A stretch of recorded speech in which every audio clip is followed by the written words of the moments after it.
하나님 말씀 함께 보도록 하겠습니다. 베드로전서 2장 4절에서 5절 말씀입니다. 베드로전서 2장 4절에서 5절 말씀.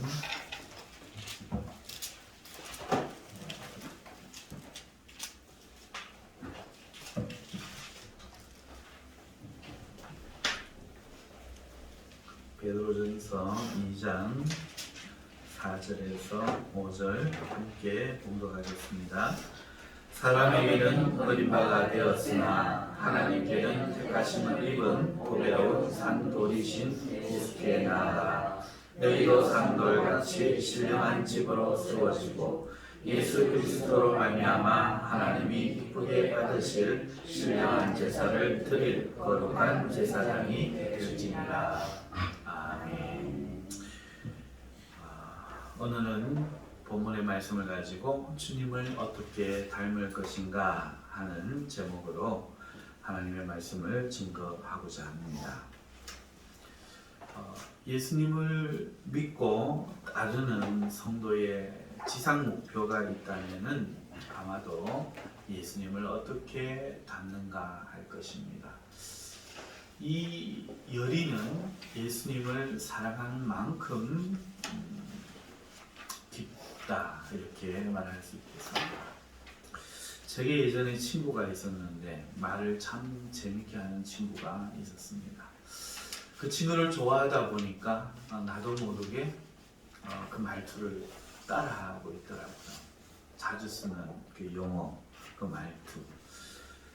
그런가 하면은 우리가 같은 공간에 있을 때 누군가가 하품을 하면 같이 하품을 합니다. 특별히 그 하품을 하면 싫은 사람이 하품하면 마치 마음에 내 공기를 뺏어가는 것 같고 좋은 사람이 하품을 하면은 같이 하품을 이렇게 더 하게 되지요.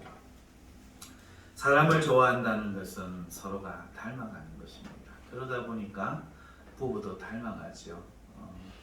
부부가 닮지 않은 부부는 문제가 있는 것 같아요. 좋아하지 않는 거죠. 그런데 사랑하며 좋아하며 사는 사람들을 보면은 얼굴도 닮아 있고 말투도 닮아 있고 성격도 닮아 있고 그렇습니다. 그래서 말하지 않아도 보이죠. 저 부부가 정상적으로 사랑하고 하나님 은혜 가운데 삽니다 하는 것을 보게 됩니다. 알게 됩니다. 예수님을 성도들이 깊이 사랑하면은 예수님을 닮아가죠. 예수님을 사랑하는 만큼 예수님이 보입니다. 사람을 좋아하는 만큼 그 사람이 보이죠. 사랑이 없으면 무관심합니다. 그래서 그 사람이 뭘 좋아하는지 뭘 싫어하는지 마음이 어떤지 모르죠. 하지만 사랑하면 말하지 않아도 보이고 들리고 느껴지지요. 그것이 사랑입니다. 예수님을 사랑하면 성경이 보이지 않습니다. 아무리 읽어도 들리는 것은 내 생각이요, 보이는 건 내 경험한 거요, 나타나는 것은 내 마음의 상태지요. 그런데 예수님을 사랑하기 시작하면 말씀 속에서 예수님이 보입니다. 예수님의 기쁨도 슬픔도 예수님의 웃음도 예수님의 행복도 예수님이 원하시는 것도 보이는 것입니다. 예수님이 보이면 예수님을 닮아갑니다. 그 사람의 친구의 좋아하는 친구의 나를 즐겁게 하는 그 자주 사용하는 어투가 닮아가는 것처럼 예수님이 보이면 우리는 예수님을 닮아갈 수 있습니다. 그렇게 우리는 지금 예수님을 사랑합니다. 왜냐하면 이런 사랑을 주신 분이 없습니다. 누가 나를 위하여 죽어줄 수 있습니까? 누가 나를 구원할 수 있습니까? 내가 그를 먼저 사랑하지 않았는데 누가 나를 먼저 사랑하여 그렇게 할 수 있습니까? 어떻게 그렇게 큰 은혜와 사랑을 베풀 수 있습니까? 지금도 우리가 기도만 하면 하나님이 들어주시는 그 은혜 어떻게 우리가 무슨 자격으로 누릴 수 있습니까? 그런데 우리는 그거를 받고 있지 않습니까? 그러다 보니까 사랑하지 않을 수가 없습니다. 우리 성도님들 뒤를 돌아보시면 걸어온 자옥마다 하나님의 은혜와 사랑이 있었다는 것을 발견하게 됩니다. 그렇게 하나님의 사랑이 깨달아지고 하나님의 은혜를 생각할 때에 오늘 우리는 하나님 앞에 우리의 모습이 주님을 조금이라도 더 닮고자 합니다. 그런데 참 이상한 것은 성도들에게 예수님을 닮는 것에 대해서 물어보면은 저마다 좀 다른 말을 해요.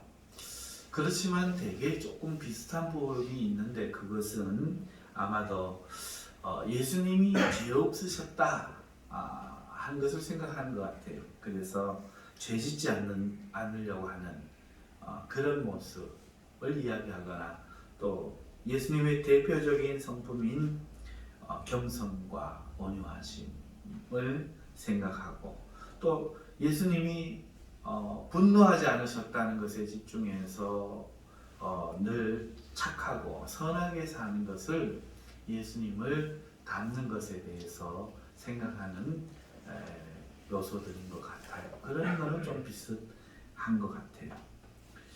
자, 그런데 이렇게 우리가 예수님을 닮고자 하면 예수님의 순종하심이나 혹은 완전하심 또 혹은 우리와는 다른 어떤 성품과 고결한 인격 이런 것들을 우리가 생각하는데 사실 이 닮음에서 우리가 많이 실패를 하는 것을 경험합니다. 그리고 또 가만히 생각해 보면 이런 생각도 듭니다. 나는 예수님과 같은 수준이 아닌데 어떻게 그 신성과 그 인성을 내가 따라갈 수 있단 말인가? 그것은 처음부터 불가능한 것 아닌가 하는 그런 생각도 또 들지요. 자, 그럴 때 우리가 이제 이런 질문을 하게 됩니다. 그러면 어떻게 나는 주님을 닮아야 하는가? 학력이 다 다르고 문화가 다 다르고 전성이 다 다른 사람들이 저마다 주님을 닮아가야 한다고 할 때 어떻게 해야 되는가? 기준점이 있는가?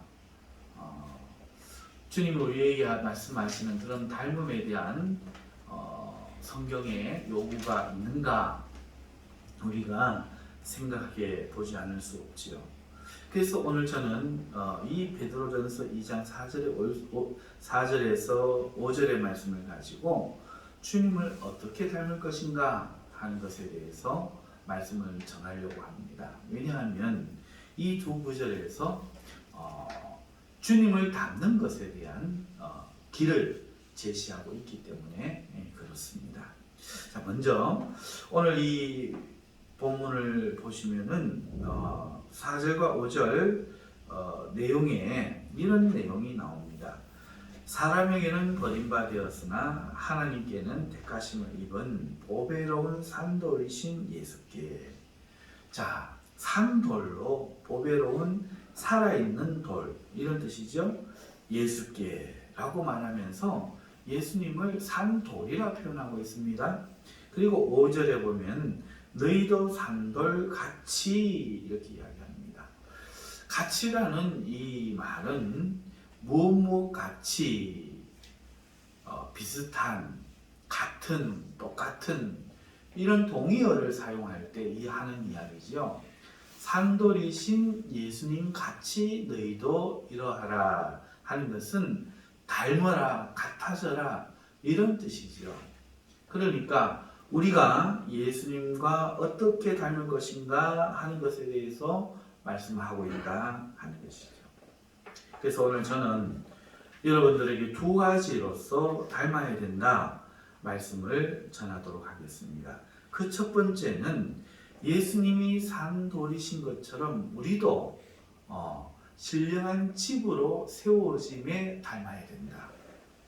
두 번째는 예수님이 거룩한 제사장이신 것처럼 우리도 제사장이 됨으로써 닮아야 된다. 이 두 가지 말씀을 드리겠습니다. 자, 먼저 첫 번째로 드릴 말씀은 우리가 신령한 집으로 세워져야 한다는 것입니다. 이것이 주님을 닮는 것입니다. 너희도 산돌같이, 여기서 산돌은 예수님을 이야기하는 것이라고 4절에 말씀드렸습니다. 너희도 산돌이신 예수님, 그런데 산돌을 강조하고 있습니다. 산돌같이 신령한 집으로 세워지고. 자, 여러분, 여기서 산돌이라고 예수님을 굳이 말하고 있습니다. 비유법이죠.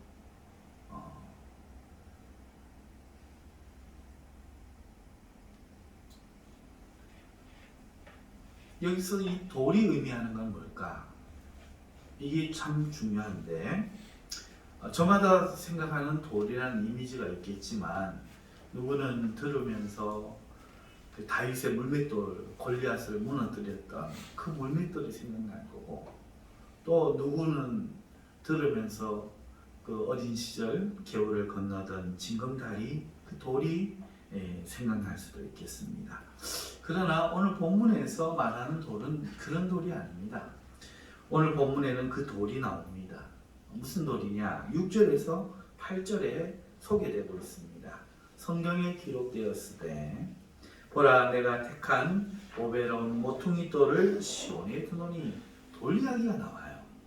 구약에 내가 택한 보배로운 모퉁이 돌, 6절에 나오는 이 돌은 4절에 베드로 사도가 하나님께 택하심을 입은 보배로운 산돌이신 예수, 이래서 이 두 개가 지금 같은 의미로 사용되어지고 있다는 것을 말하고 있죠.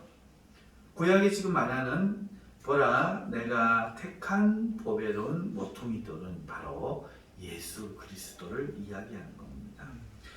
보배로운 모퉁이 돌을 시온에 두노니, 왜 시온 땅에다가 이 모퉁이 돌을 둘까? 그죠? 이 돌이 뭐냐?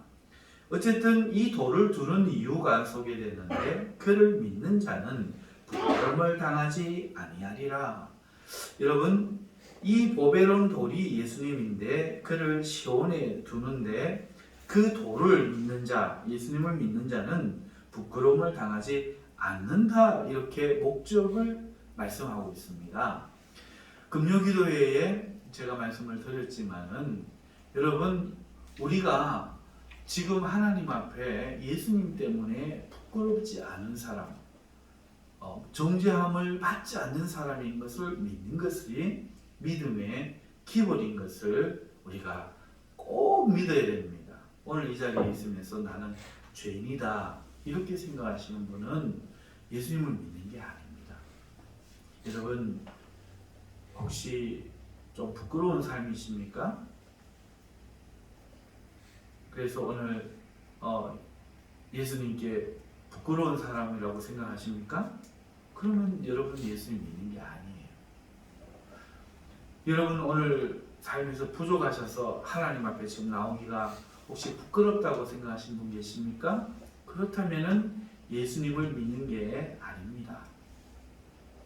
예수님을 믿는다는 것은 오늘 우리 육체 속에서 역사하는 이 죄의 복, 우리로 하나님 앞에 범죄자로 드러나게 하고, 내가 원하는 선은 행하지 못하고 원하지 않고 미워하는 바 그 죄를 내 삶 속에서 끊임없이 짓도록 나를 장악하려고 하고 있는 이 죄의 법과는 상관없이 예수 그리스도께서 우리를 위하여 대속해 주심으로 하나님 우리를 의롭게 하셔서 율법의 예고 의롭다고 하는 요구를 그 믿는 자들에게 거저 주심을 믿고 마음으로부터 해방되는 것, 그게 바로 복음의 본질입니다. 교회를 나가지 않아도, 헌금하지 않아도, 기도 한 번 하지 않아도 구원받는데 전혀 지장이 없습니다. 그 극단적인 예가 예수님의 우편에 달린 강도입니다. 한 번도 헌금한 적도 없고, 한 번도 봉사한 적이 없고, 사람을 죽였던 강도였으나 예수님을 그 마음의 믿음으로 그는 구원을 받습니다. 다시 말씀드리면 예수님을 믿으면 부끄러움을 당하지 않습니다. 오늘 우리가 이렇게 예배드리는 이유는 구원을 받기 위함이 아니라 구원받음이 감사해서 나온 것입니다. 사람을 사랑하고 사람을 좋아하면 식구들 간에, 친구들 간에, 연인들 간에 선물을 하게 됩니다. 챙기게 됩니다. 음식을 챙겨주고 기분을 챙겨주고 그렇게 합니다. 마찬가지로 우리가 하나님의 이 은혜를 받았기 때문에, 구원을 받았기 때문에 그 감사는, 그걸 정말 믿기 때문에 그 믿음은 감사로, 찬송과 예배드림과 봉사로 나오는 것이지 구원받기 위한 게 아닙니다. 그러니까 사랑이 많으면 많을수록 하나님 앞에 그렇게 합니다. 그런데 종교적인 행위를 하는 불교나 유교나 이 세상에서 외식을 하는 다른 사람들도 그건 그렇게 합니다. 그런데 질적으로, 근본적으로 차이가 나는 것은 우리는 시켜서 억지로 하지 않는다는 거예요. 두려움을 하지 않는다는 겁니다. 우리는 기쁨과 감사함 때문에 하나님 앞에 기꺼이 오늘 예배가 드리다 죽는다 할지라도 이 예배 자리에 나오기를 사모하는 마음으로 나와서 하나님께 예배를 드린다는 것입니다. 그것이 금요일날 말씀드렸던 거죠. 오늘 이 예수님을, 이 모퉁이 돌이신 예수님을 믿으면 우리는 부끄러운 사람이 아닙니다. 하나님이 보시기에 우리는 의로운 사람입니다. 여러분, 부끄러운 나와 여러분은 예수님과 함께 죽었습니다. 비록 내 이 옷에 때가 묻어서 오염이 묻어 있어도 내가 더러운 것은 아닌 것처럼, 그렇죠? 내가 더러운 건 아닙니다. 내 옷이 더러운 겁니다. 오늘 우리의 육체가 죄로 인하여 죽은 몸입니다. 그러니까 이 몸은 오염되어 있습니다. 타락되어 있습니다. 그렇지만 우리의 거듭난 영혼, 예수님의 은혜로 대속받은 우리의 영혼은 깨끗합니다. 그래서 우리는 이 몸을 벗고 새 몸을 가지고 오실 구원의 예수님을 소망으로 기다리며 살고 있기 때문에, 정체성이 그거기 때문에 하나님 앞에 우리는 부끄러움을 당하지 않습니다. 내 몸이 더러워도 내가 죄를 짓는 것이 내가 아니여 내 몸에 거하는 죄니라 말씀하신 것처럼, 나도 모르게 육체의 혈기가 나오고 나도 모르게 죄를 짓는다고 할지라도 법정에서, 하나님의 법정에서 나는 공식적으로, 여러분은 공식적으로 의로운 사람들인 것을 믿는 것이 복음입니다. 그냥 기뻐하시기 바랍니다. 즐거워하시기 바랍니다. 오늘 여러분은 의인이요 하나님의 사랑을 받는 사람입니다. 이걸 믿는 게 믿음입니다. 하나님께서는 여러분이 드리는 그 믿음 없는 기도는, 그리고 그 믿음 없는 헌물은 중요하지 않습니다. 오직 하나님을 믿음으로만 기쁘게 할 수가 있습니다. 자, 그래서 이 돌이신 예수님을 시온에 두었어요. 시온이라는 것은 하나님의 도성이요, 하나님이 계시는 곳입니다. 자, 거기에 둔 돌이 바로 예수고, 그 돌을 두시는 목적이 부끄러움을 당하지 않는 거예요. 그러므로 믿는 너희에게는, 보배이나 믿지 아니하는 자에게는 건축자들이 버린 그 돌이 모퉁이의 머릿돌이 되고, 또한 부딪히는 돌과 걸려 넘어지게 하는 바위가 되었다 하였느니라. 이렇게 7절과 8절에서 계속하여 이 돌에 대해서 이야기하고 있는데요. 자, 이 돌의 의미가 시온에 있고 우리를 부끄러움을 당하게 하지 않는 기능을 하는데, 이것이 그냥 돌 한 개만 딸랑 놓인 것이 아니라는 것이 드러나죠. 건축자들이 버린 그 돌이다 말함으로써 이 돌의 원래 목적은 뭐다? 건축의 용도로 세워졌다. 자, 이러면 이제 우리가 한번 현실적으로 생각해 봅시다. 건축에 사용되어지는 돌이고 모퉁이 돌이다. 이게 무슨 말이죠? 집 짓는다 그 얘기죠. 집을 짓는다는 얘기입니다. 집을 지을 때에 아무렇게나 기준 없이 짓는 게 아니고 모퉁이 돌을 딱 하나 둡니다. 그리고 그 돌에 이어가지고 집의 크기를 정하고 구조를 정하는 것이죠. 기초돌이다 그 얘기입니다. 시작점이요 거기서부터 이어지는 건축의 시작이다 하는 것이죠. 그래서 여기에 이어지는 산돌같이 너희도 이 예수께 나아가 신령한 집으로 세워져라 말하고 있으니까 지금 이 돌의 의미가 우리에게 주는 말은 신령한 집으로 세워지라는 말은 너희도 예수님과 같은 산돌이신 예수님과 같은 돌들이 되어서 예수님과 같이 되어라. 건축되어라. 그래서 집이 되어라. 이런 말씀이죠. 건축과 관련 있는 겁니다. 그런데 이 건축에 대해서 하나님의 택하심을 받지 못했던 믿음으로 부끄러움을 당하지 않기를 바라는 우리와 다르게 자기의 행위로 부끄러움을 당하지 않으려고 예수님을 거절한 사람들에게는 이 예수님이 걸리는 돌이 되었다. 그러나 우리들에게는 하나님께서 구원의 능력이 되셔서 부끄러움을 당하지 않게 하는 보배로운 돌이 되었다. 이렇게 이야기하는 겁니다. 자, 그런데 이 예수님을 산돌이라 말하면서 이 살아있다는 산, 부사를 붙입니다. 자, 생명이 없는 건축의 돌을 빗대어서 지금 예수님이 산돌이라 이렇게 이야기하는 거죠. 그러면 의미는 분명합니다. 우리도 지금 이 땅에 무생물인 돌이 아니지만 의미적으로 예수님이 하나님 나라에 하나님의 집에 거룩한 모퉁이 돌이 되었으니 우리도 그 예수님에게 이어서 그 집이 형성되어져 가는 살아있는 돌들이 되어서 하나님의 집이 되어라 하는 뜻이죠.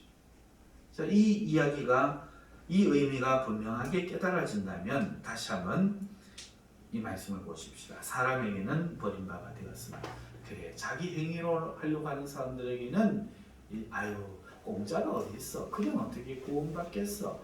나는 죄를 안 지어야 구원받지 하는 사람들에게는 버림받았단 말이죠. 도저히 믿을 수가 없어. 아무것도 안 하고 용서받았다. 죄가 있는데도 의롭다. 이런 거짓말이 어딨나 하는 사람들에게는 버림받았는데 모든 사람이 죄 안 지을 수 있는 사람이 한 사람도 없음을 아신 하나님이 인류를 사랑하셔서 사람을 사랑하셔서 구원해 주시고자 행위로 구원을 받을 수 없는 사람들에게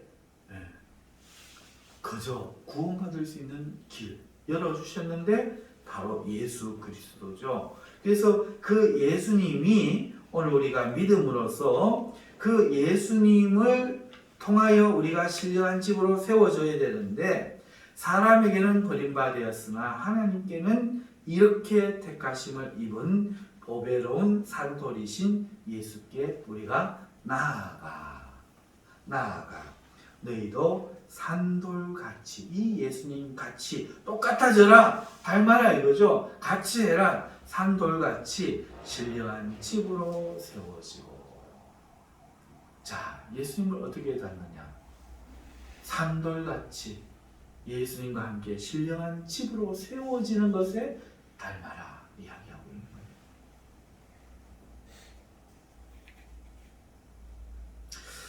자, 그러면 이 신령한 집으로 세워진다 할 때 이제 우리가 돌이라는 것이 하나님의 집을 말하는 것이고 거기에 우리가 구성 요소가 되어야 된다. 예수님과 같은 구성 요소가 되어야 된다 하는 뜻임을 이제 우리가 알게 되었다면 그러면 도대체 신령한 집으로는 어떻게 세워지는가 이 의문이 우리에게 남게 됩니다.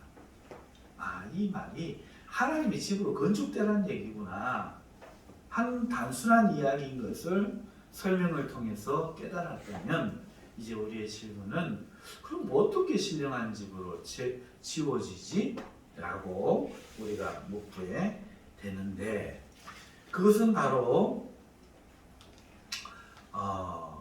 2절을 받고 3절을 받아요.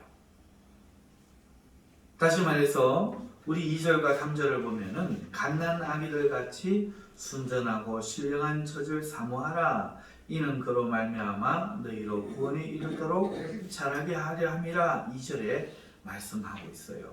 이 신령한 젖이 무엇이라고 말씀드렸습니까? 형제의 사랑이라고 말씀드렸죠. 지난주 주일에 말씀을 드렸습니다. 여러분, 이 신령한 젖이라는 것은 형제를 구원에 이르도록 자라게 하는 거죠. 신령한 젖으로 말미암아 구원에 이르도록 자라게 하려 함이라고 말했으니까 신령한 젖은 형제가 성도가 너희가 구원에 자라게 하는 힘을 주는 거죠. 이게 뭐냐? 우리는 특별한 영적인 어떤 은혜로 대부분 생각하지만 오늘 베드로 사도는 이 본문에서 이것을 형제 사랑으로 이야기하고 있다는 거예요. 형제 사랑을 먹으면서 교회의 사랑을 받으면서 먼저 믿은 성도들의 사랑을 받으면서 영적으로 어린 예수님께 구원을 받기 위해서 예수님을 믿은 사람들이 이 형제의 사랑을 통해서 구원에 자란다는 겁니다. 이걸 못 받으면 하나님은 믿는데 구원은 받고 싶은데 그 인간 보기 싫어서 교회 안 가. 저 인간 보니까 예수나 안 믿고 싶어. 이렇게 낙담한다는 거예요. 절망한다는 거예요. 그래서 예수님을 믿기 위해서 구원에 이르기 위해서는 반드시 형제의 사랑이 필요하다는 겁니다. 그리고 오늘 우리가 예수님의 이 사랑으로 사랑을 받아서 구원을 받았기 때문에 오늘 우리가 신령한 집으로 세워진다는 것은 마찬가지로 이 형제의 사랑을 실천함으로써 산 돌이 된다는 이야기요. 집으로 지어진다는 의미죠. 그러니까 어떤 걸 닮아야 하느냐? 여러 가지 성품도 이야기하고 할 수 있겠지만 베드로 사도는 딱 집어서 제일 먼저 하나 이야기합니다. 형제 사랑함에 있어서 예수를 닮아 그 사랑으로 지어져가는 하나님의 거룩한 신령한 집이 되라. 이렇게 말씀합니다. 제가 베드로 사도가 상당히 시적이고 그런 사람이라고 말씀을 드렸는데 오늘 이 신령한 집도 그런 시적인 표현이에요. 이번에 제가 장례식에 갔더니 내 무덤에 와서 내가 거기 없으니까 나 찾지 말아라. 나는 천의 바람이 되어 하늘에 있다. 그런 시도 있더라고요. 천의 바람. 한문으로 하늘천을 이야기하는 건지 천천자를 이야기하는 건지 모르겠지만 그거를 한글로 싹 바꾸어 버림으로써 다 생각할 수 있겠죠. 나는 하늘의 바람이 되었다. 얘들아. 나는 더 이상 그 땅속에 안 묻혀있다. 얘들아.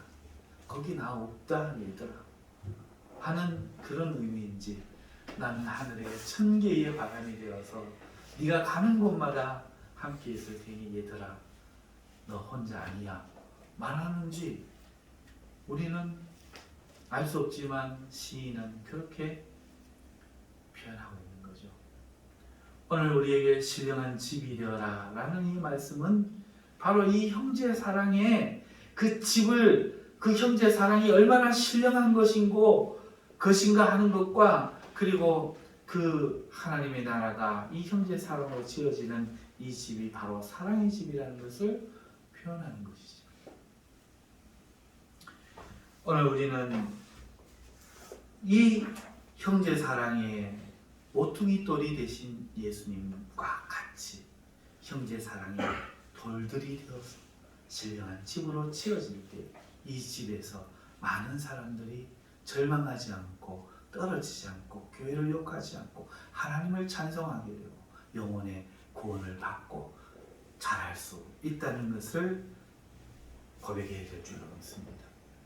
이게 바로 그 얘기예요.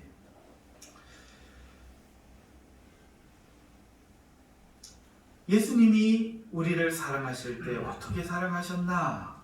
그게 3절의 이야기죠. 너희가 주의 인자하심을 맛보았으면 그리하라. 형제 사랑, 주님의 사랑을 맛본 사람, 형제 사랑을 주님을 통해서 느끼지 못한 사람, 어찌하여 저가 일면식도 없는 나를, 내가 하나님의 원수가 되어 있었는데 알지도 못했는데 나를 사랑하여 죽어주셨단 말인가?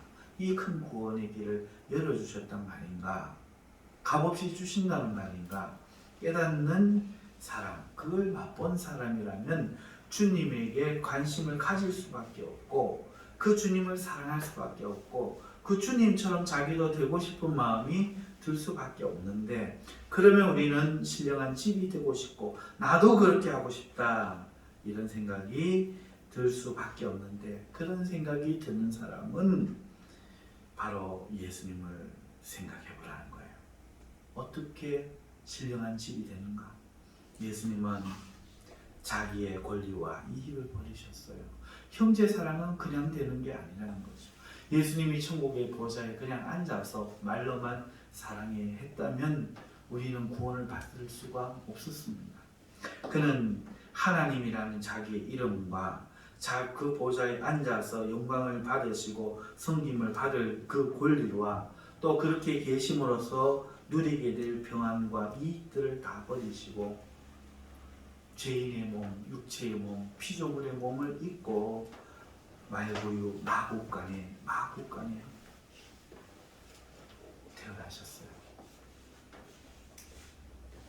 형제 사랑은 그냥 되지 않습니다. 우리가 예수님을 닮아가려고 할 때 우리는 그냥 사랑할 수 있지 않습니다. 반드시 희생을 요구합니다. 내 권리를 버리지 않으면, 내 이익을 버리지 않으면, 내 물질을 희생하지 않으면, 나의 자존심을 굽히지 않으면, 꺾지 않으면, 한없는 사랑으로 참지 않으면 할 수가 없는 거예요. 오늘 이 예수님의 사랑을 깨닫는 사람마다 형제를 섬깁니다. 목사가 되어서 섬김을 받으려고 하면 그건 아직 예수님을 모르는 거예요. 장로가 되어서 내가 장로에 한 사람은 아직 예수님의 사랑을 모르는 거예요. 누가 예수님의 사랑을 아는 사람입니까? 스스로 낮추는 사람입니다. 예수님처럼 낮추어서 자기의 것을 오히려 주는 사람이죠. 그게 바로 신령한 집에 참여하는 도된 사람입니다. 그런데 중요한 것은 이것이 강요되고 요구되는 게 아니라는 거예요. 왜냐하면 예수님은 스스로 오셨거든요. 엄마 보고 야야 밥 줘라, 애 밥 줘라, 기저귀 갈아라 이렇게 하고 엄마 노릇을 할 수 있다면 엄마 노릇을 할 수 있는 사람은 한 사람도 없습니다. 엄마는 스스로 아이의 울음이 되고 아이의 웃음이 되고 아이의 더러움이 되고 아이의 건강이 되어서 아이가 말하지 않아도 그 아이를 위하여 스스로 그렇게 합니다. 마찬가지로 오늘 예수님은 스스로 우리에게 낮추어 우리에게 오셔서 우리의 비참함이 되셨습니다. 오늘 우리가 형제 사랑을 강요받아서 한다면 우리는 할 수 없습니다. 그 사랑에 젖어가는 만큼 우리는 자진하여 자신을 낮추고 비참한 데 내려갈 수 있는 겁니다. 그러면서도 예수님은 자기를 자랑하지 않으시고 하나님 나라를 위하여 묵묵히 일하셨습니다. 오늘 그 어머니의 쪼그라든 손과 갈라지고 터버린 그 아버지의 그 손 안에서 우리는 자랐고 우리는 살고 있습니다. 묵묵히 일하신 돌보신 그 부모님의 은혜로 오늘 이 땅에서 그래도 사람으로 의젓한 한 몫을 하면서 살고 있습니다. 예수님은 자기를 자랑하지 않으셨어요. 그저 묵묵히 우리를 위해 하나님 나라를 위해 섬겨주셨죠. 오늘 우리의 형제 사랑도 마찬가지입니다. 오늘 우리가 어떻게 신령한 집으로 지어져 가느냐, 오늘 우리의 이 권리와 이익을 버리는 희생과 누가 시켜서가 아니라 사랑 때문에 스스로 나를 낮추는 자발적인 헌신과 기꺼이 연약하고 어린 성도의 그 비참함을 내 것으로 공유하게 되며 나를 자랑하지 않고 하나님 나라를 위해 그저 묵묵히 일을 할 때에 우리는 예수님과 같은 신령한 집이 되어 하나님 나라의 건축의 한 부분이 된다는 것입니다. 아유, 목사가 최장로 이렇게 하시오, 김건사 저렇게 하시오 지시하고 가르쳐주는 것만으로는 할 수가 없습니다.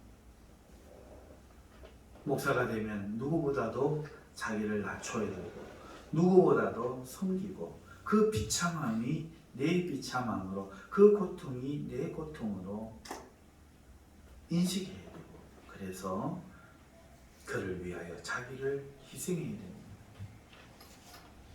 저와 장로님과 권사님들은 이 일을 감당해야 될 줄로 믿습니다. 그러지 못하는 죄의 이 정욕의 요구들, 높임을 받고 섬김을 받고 자랑하고 싶은 요구들과 날마다 싸우며 그런 지체의 법을 십자가에 날마다 못 박아야 돼요.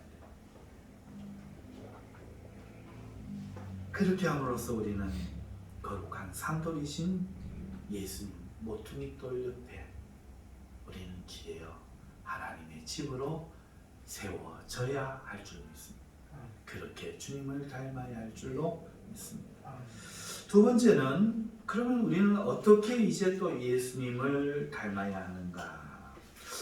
5절에 보니까 너희가 산돌같이 신령한 집으로 세워지고 라고 하면서 예수 그리스도로 말미암아 하나님이 기쁘게 받으실 신령한 제사를 드릴 거룩한 제사장이 될지니라 말씀하고 있습니다. 두 번째 우리가 주님을 닮는 것은 예수님이 제사장인 것처럼 우리도 거룩한 제사장이 되는 것에 있어서 주님을 닮는 것입니다. 앞서 6절에서 8절에서 돌이 무엇인지 이야기한 것처럼 9절에서 10절에 제사장에 대해서 이야기하고 있습니다. 그러나 너희는 택하신 족속이요 왕같은 제사장들이요 거룩한 나라요 그의 소유된 백성이니. 여러분, 우리는 이제 제사장이 되어야 합니까? 아니면 이미 제사장입니까?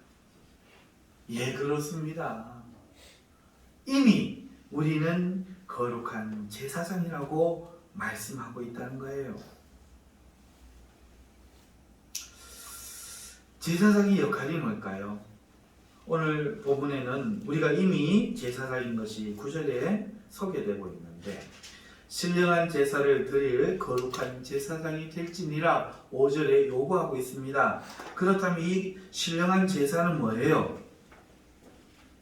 예수 그리스도는 자신이 화목 제물이 되셔서 하나님 앞에 우리의 죄를 위하여 제사 드려주시는 제사장, 대제사장이 되셨어요.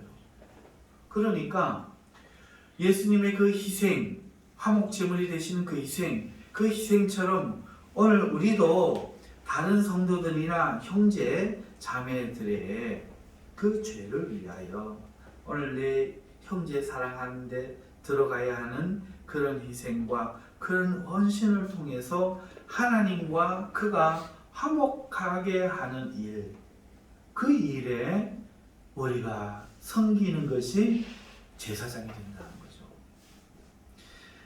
이것을 조금 더 복음적으로 이야기하면은 내 행위로 의로워지려고 하는 일을 끊게 만들고 가르쳐줘. 그렇게는 의로워지는 사람 아무도 없어.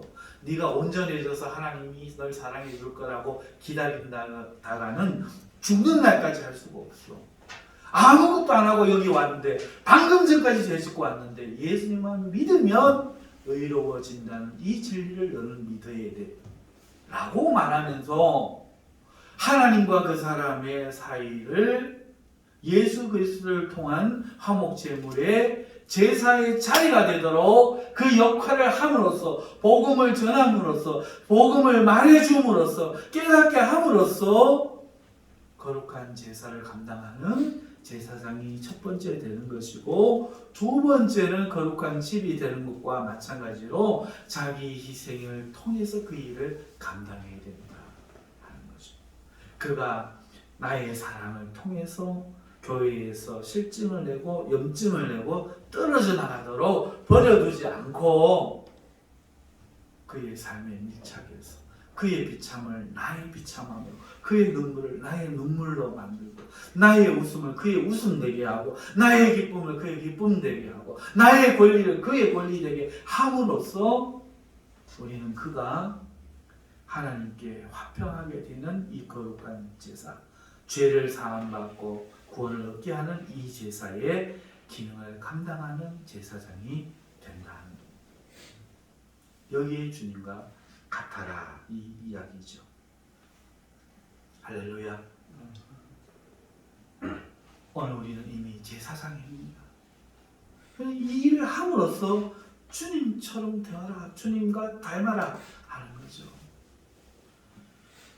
자, 이제 우리는 제사장이 되기 위해 뭔가를 할 필요가 없다는 것을 알았습니다. 제사장이 되어라가 아니라 그 제사장이 될진이라는 말이, 제사장이 이제부터 네가 노력해서 자격증을 따가지고 제사장이 되어라 이런 요구가 아니라는 것을 알았습니다. 이미 제사장이기 때문에 제사장의 행동을 함으로써 제사장이 되어라 하는 말임을 알았습니다. 그렇다면 어떻게 그렇게 해야 합니까? 베드로 사도는 거기에 대해서 2장 11절부터 3장 17절까지 이야기하고 있습니다. 우리가 시간상 그 이야기를 다 할 수가 없지만 간략하게 제가 몇 가지 소개해 본다면은, 먼저 2장 11절에서 11절에 내용이 나옵니다. 이 내용에는 육체의 정욕을 제어하여 하나님이 너희로 말미암아 비방받지 않게 하고 영광을 하나님께 돌리게 하라, 이렇게 내용이 소개되고 있습니다. 선한 행동을 하여 하나님께 영광 돌리고 정욕대로 행하여 하나님께 비방되지 않게 하라. 다시 말하면 제사장이 이미 되었기 때문에 어떻게 살아야 되는가, 제사장으로서 어떻게 해야 되는가, 정욕을 따르지 말고 선을 행하여 하나님께 사람들이 영광을 돌리게 하라. 이미 앞에 설명된 내용과 일맥상통한 이야기입니다. 그리고 13절에서 17절에는 보면은 인간의 모든 제도를 주를 위하여 순종하되 라고 말하면서 왕에 대한 이야기, 지도자에 대한 그 심판하는 그런 판관에 대한 이야기, 여러 가지, 그 다음에 주인과 종의 이야기, 이런 이야기들이 나와요. 다시 말해서 세상의 모든 제도를 주를 위해 순종하라는 겁니다. 예수님 믿고 내가 하나님 백성 되었고 하나님 아들 되었다고 이 세상에 그 선택받지 못한 사람들이라고 조롱하는 마음은 하나님께 맞지 않아요. 세상의 권세와 제도와 주권을 인정하라는 거예요. 육체적 삶의 주인과 무사람과 형제 그리고 부부까지도 그렇게 하라는 거예요. 17절까지 그 내용이 나와요. 사환들아 범사에 도래함으로 주인들, 회사의 사장님에게 그 자기 삶의 영역에, 생계의 영역에 그 이 일을 맡은 자들의 주인에게 순종하라는 거예요.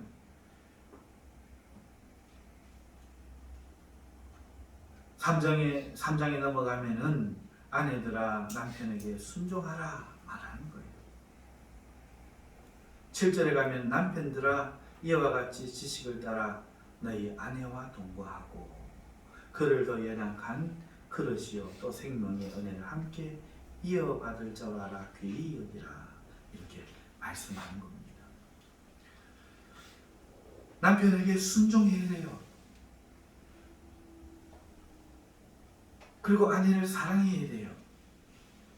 이것이 바로 거룩한 제사장으로 살아가는 방법입니다. 세상의 제도를 부인하면 안 됩니다. 세상의 권세들을 존중해야 됩니다. 다른 사람들과 형제를, 형님, 동생도 무시하면 안 됩니다. 이것이 제사장으로서 마땅히 살아가야 될 방법이다 말하고 있는 거예요. 그리고 3장 13절부터 15절에 나오는 내용과 같이 선을 행하되 열심으로 행해야 돼요. 선을 열심히 행해야 됩니다. 그리고 마지막으로 3장 16절에서 17절 말씀과 같이 고난을 받더라도 선한 양심을 가져야 합니다. 그래서 제사장으로 어떻게 사는가? 제사장으로 살아간다는 것은 어떤 것인가? 첫 번째는 육체의 정욕을 따르지 않고 선을 행하는 겁니다. 선을 행하는 겁니다. 두 번째는 그 선의 어떤 내용에 있어서 세상의 모든 제도, 주권, 그리고 사람들과의 관계, 그리고 그런 부부의 제도, 형제의 제도, 이런 모든 제도 속에서 그 도의에 따라 순종하며 사는 겁니다. 그리고 선을 더욱더 열심히 행하는 것이 제사장의 책무요. 고난을 받더라도 그 선을 행하며 선한 양심을 가지고 선을 행해야 된다는 것이 바로 제사장의 삶이라 말하고 있습니다. 자, 결론을 내겠습니다. 오늘 우리가 예수님을 사랑하는 만큼 닮고 싶어 합니다. 어떻게 닮을 건가? 저마다 생각하는 것이 있겠지만 오늘 베드로 사도는 두 가지에 대해서 이야기를 합니다. 첫 번째는 산돌이신 예수님과 같이 우리도 자기 희생과 섬김을 통해서 형제 사랑을 베품을 통해서 하나님의 집으로 세워지는 것에 닮아야 한다는 것입니다. 두 번째로 우리는 이미 거룩한 제사장이 되었으니까 그에 걸맞게 삶으로써 예수님을 닮아야 되는데 육체의 정욕대로 살지 말고 은혜와 사랑으로 살아가며 선을 행함으로써 하나님께 영광을 돌리게 해야 된다. 비방받지 않게 해야 된다. 이 두 가지입니다. 신령한 집이 되는 형제 사랑을 통해 신령한 집이 되는 거요. 그리고 세상에서도 교회 안에서도 뿐만 아니라 세상에서도 제사장이 되어서 복음을 전할 뿐만 아니라 복음이 비방받지 않도록 선한 삶을 살아야 한다 하는 겁니다. 사랑하는 성도 여러분, 오늘 우리가 많은 사람들에게 인정을 받기는 어렵습니다. 그렇지만 오늘 우리에게는 형제 자매가 있습니다. 지난주 저희 가정에 당한 이 빈부상을 위하여 여러분들이 오실 때에 코로나가 있는데도 불구하고 여러분들이 직접 다 오셨습니다. 장로님을 통해서 시대 핑계대고 코로나 핑계대고 구조만 좀 해가지고 할 수도 있었을 텐데 그 먼 길을 금요기도에도 있는데 찾아오셔서 그렇게 함께 해주셨습니다. 사랑하는 성도 여러분, 그것은 형제 사랑이지요. 오늘 우리는 그 사랑이 오늘 우리에게 약한 사람에게 돌아가야 됩니다.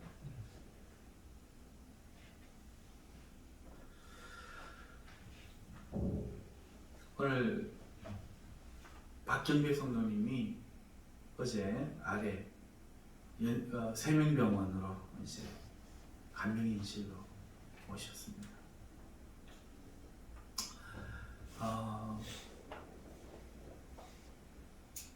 이번에 한 병원비가 한 300만 원 나왔어요. 300만 원 나왔는데 제가 사정을 잘 모르긴 하지만 틀림없이 좀 힘들 겁니다. 그래서 우리가 조금 형제 사랑으로 도울 수 있기를 바랍니다. 그래서 교회에서도 좀 하고 여러분들 다음 주 헌금은 우리가 우리 박형배 성도님을 위해서 헌금을 하도록 하겠습니다. 그래서 병원비가 짐이 되지 않도록 우리가 좀 도왔으면 좋겠습니다. 우리가 말만 사랑할 것이 아니라 목회자는 당연히 더 챙깁니다. 오늘 우리 연로하시고 또 병약하신 성도들을 우리가 챙기는 것이 바로 신령한 집으로 세워지는 길이고 또 거룩한 제사장의 직무를 감당하는 길이라는 것을 믿으신다면 우리가 기쁨으로 많은 부담을 갖지 마시고 얼마가 되었든지 간에 다음 주에 그렇게 헌금함으로써 조그만 힘이라도 우리가 보탤 수 있기를 주님의 이름으로 소망합니다. 기도하겠습니다. 거룩하신 하나님 아버지,